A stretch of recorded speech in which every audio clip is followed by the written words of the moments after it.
नमस्कार दोस्तों, स्वागत है आपका CNS दृष्टिकोण में। आज हम लोग बात करेंगे एक ऐसे समाचार छपे अभी फरवरी 2022 के दूसरे हफ्ते में लखनऊ के हिंदी अखबारों में और हिंदी अंग्रेजी अखबारों में कि एक बार फिर से ये याद दिला दिया गया कि भैया अगर स्वास्थ्य सुरक्षा चाहिए तो वो सिर्फ सरकारी स्वास्थ्य सेवा के माध्यम से ही मुमकिन है। जब कभी कोई जन स्वास्थ्य इमरजेंसी आती है, आपदा आती है, तो सिर्फ सरकारी सेवाएं जो मुनाफाखोरी की और मुनाफा कमाने के में होड़ में उसमें नहीं है, वही सिर्फ काम आती हैं। कोविड में भी हम लोगों ने ये देखा, लेकिन इसके बावजूद हम लोग ये देखते हैं कि सरकारें निजीकरण की तरफ झुकी या पूरी तरीके से झुकी बिकी हैं और स्वास्थ्य एक तरफ निजीकरण बढ़ रहा है तो दूसरी तरफ सरकारी स्वास्थ्य सेवा का जर्जर हालत है।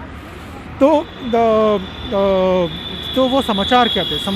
एक समाचार ये है, और क्योंकि ये इकट्ठे छपे तो इसलिए ये कंट्रास्ट भी साफ आपको देखने को मिलेगा। तो एक समाचार ये है दोस्तों कि लखनऊ में ये ठाकुरगंज इलाके में एक बड़ा अस्पताल है निजी, उसमें समाचार के अनुसार मज़दूरों को दैनिक रोज़गार श्रमिकों को बंधक बना के रखा गया था, ऐसा समाचार में छपा था।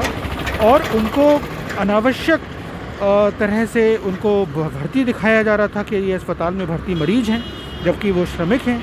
उनको दिहाड़ी पे वहाँ रख लिया गया। उनके ऊपर जो चिकित्सकीय जो उसमें प्रोसीजर्स हैं, सर्जरी आदि, इस तरीके के चीरे वीरे लग रहे थे। और उनके ये कनूला जिससे ड्रिप चढ़ती है वो सब लगाया हुआ है। और ऐसा अखबारों में छपा है कि ऐसा उस निजी अस्पताल ने इसलिए किया क्योंकि वो एक निजी प्राइवेट मेडिकल कॉलेज चलाते हैं। और जो सरकारी रेगुलेटर हैं मेडिकल कॉलेज आदि के, वो जब चेक करने आएंगे तो उनको दिखेगा कि उनके अस्पताल में मरीज भर्ती है। इसका मतलब है कि उनको मरीज ही नहीं मिल रहे हैं। और जो लोग नहीं जानते उनको मैं बता दूं, ठाकुरगंज लखनऊ का बहुत घनी आबादी वाला क्षेत्र है।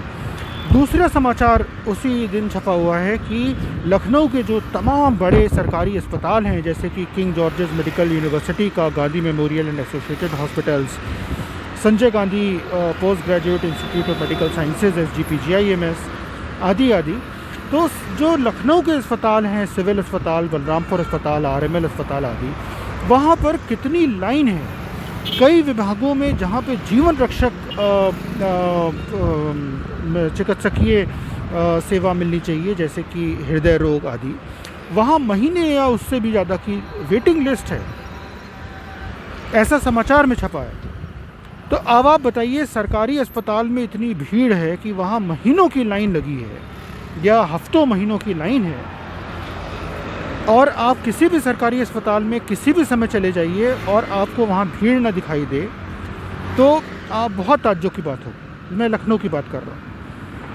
और दूसरी तरफ एक निजी अस्पताल ऐसा है जो दिहाड़ी पे दैनिक श्रमिकों को पैसा दे के ज़बरन बंधक बना के झूठा फर्जी मरीज़ की तरह उनको दिखा रहा है कि जिससे सरकार उनको सब्सिडी दे रही। किस तरीके की सरकार स्वास्थ्य व्यवस्था हमें चाहिए? सरकारी स्वास्थ्य वाली या फर्जीवाड़ा वाली, मुनाफाखोरी वाली, होड़ वाली, लालच वाली, लोभ वाली जो निजी अस्पताल में है? कौन सी वाली चाहिए? चुनाव हमारे और आपके हाथ में। इसी बात के साथ मैं आज का CNS दृष्टिकोण यहीं पे ख़त्म करता हूँ, और कल शाम 5 बजे हम लोग फिर आपके साथ मिलेंगे किसी और बात के साथ जिसने हमें सोचने पर विवश किया।